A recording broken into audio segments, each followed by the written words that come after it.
Sementara itu pemirsa, aksi sejumlah orang yang merusak hingga merobohkan papan nama organisasi Muhammadiyah di Desa Tampo, Banyuwangi pada Jumat 25 Februari lalu menyikapi kejadian tersebut. Ketua Tim Advokat dan Penasihat Hukum PW Muhammadiyah Jatim Masbuhin mengatakan pihaknya akan melaporkan secara pidana dan perdata.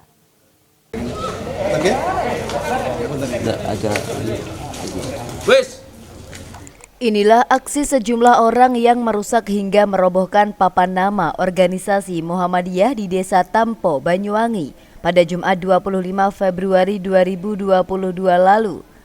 Papan nama yang dirusak itu berada di atas tanah wakaf Muhammadiyah di Dusun Kerajaan, Desa Tampo, Kecamatan Celuring, Kabupaten Banyuwangi. Tampak sejumlah warga merobohkan papan nama Muhammadiyah menggunakan pemotong besi. Diketahui beberapa warga meminta adanya pencopotan papan nama. Sebagian warga lain meminta adanya penandatanganan berita acara pencopotan. Kepala desa hingga camat pun turun langsung ke lokasi agar tidak terjadi konflik. Pejabat itu pun tak bisa berkutik ketika masyarakat melakukan pemotongan papan nama.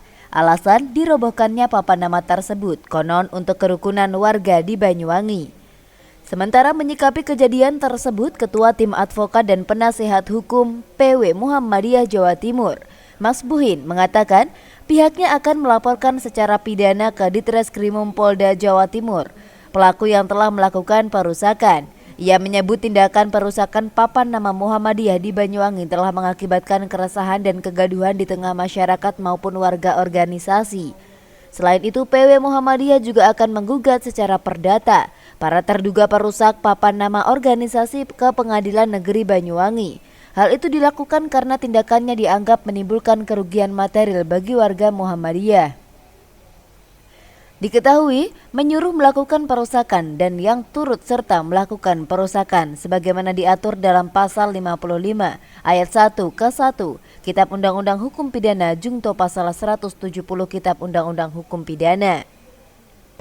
Rekan-rekan media semuanya, hari ini memang kita menggelar rilis dan hak jawab secara resmi mensikapi berita viral dan menasional terkait dengan pengerusakan papan nama milik Muhammadiyah yang merupakan simbol dakwah dan simbol kehormatan dakwah yang ada di kawasan wilayah hukum Celuring, Kabupaten Banyuwangi yang dirusak oleh 10 orang lebih dan diduga mendapatkan pembiaran oleh pihak-pihak terkait.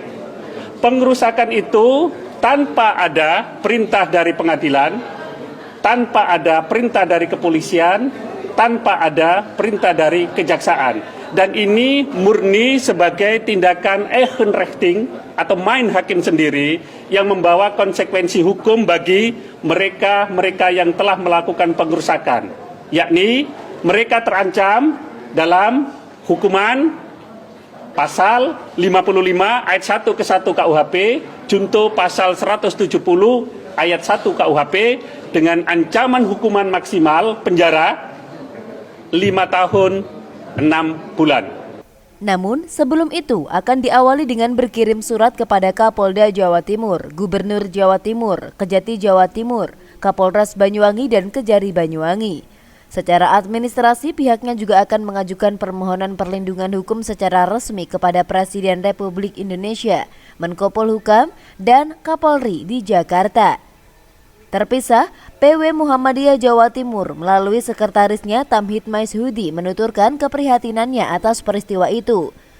Mengingat Muhammadiyah di Banyuwangi sudah ada sejak sebelum kemerdekaan, yaitu pada tahun 1917. Bahkan Muhammadiyah juga turut andil dalam memajukan bangsa dan negara. Menurutnya hal yang dilakukan berupa perusakan tersebut dinilai merupakan pelanggaran karena pelaku bukan orang yang berwenang. Nah, melihat situasi terakhir kemarin, kita merasa prihatin karena ada sekelompok orang yang ingin merusak atribut Muhammadiyah berupa lambang Muhammadiyah yang diturunkan secara paksa dengan cara tidak benar. Bahwa masjid tersebut adalah masjid yang secara sah dimiliki dan ditempati oleh Muhammadiyah yang ditandai dengan memiliki sertifikat tanah wakaf. Maknanya bahwa masjid tersebut adalah sah secara hukum. Nah, perusakan tersebut merupakan sebuah pelanggaran karena apa? Karena yang merusak bukan dari yang berwenang yang memiliki sertifikat. Dari Banyuwangi, Jawa Timur, Tim Liputan Madu TV mewartakan.